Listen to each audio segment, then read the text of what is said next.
তুমি যদি এই স্বপ্নের ঢাকা বিশ্ববিদ্যালয়ে পড়তে চাও তাহলে শুধুমাত্র তোমার অ্যাডমিশনে ভালো করলে হবে না। অ্যাডমিশনের পাশাপাশি একাডেমিকে অনেক ভালো একটা স্ট্রং বেসিক নিয়ে তোমার অ্যাডমিশনে যেতে হবে।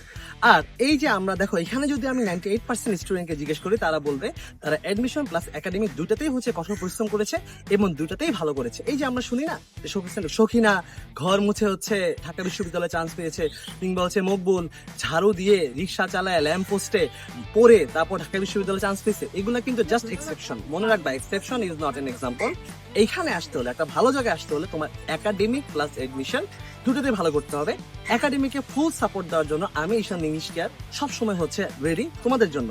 ইউএইচএসসি 28 এখনই হচ্ছে তুমি আমাদের সাথে সংযুক্ত হয়ে যাও। ইংলিশ সিলেবাসটা অনেক বড়। মনে রাখবা, তোমার একাডেমিকে ভালো করতে হলে, অ্যাডমিশনে সফল হতে হলে ইংলিশে ভালো একটা নলেজ রাখা জরুরি।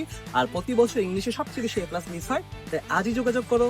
লোকেশন এবং মোবাইল নাম্বার কমেন্টে দেওয়া আছে, দ্রুত আমাকে হোয়াটসঅ্যাপে কন্ট্যাক্ট করো। ধন্যবাদ।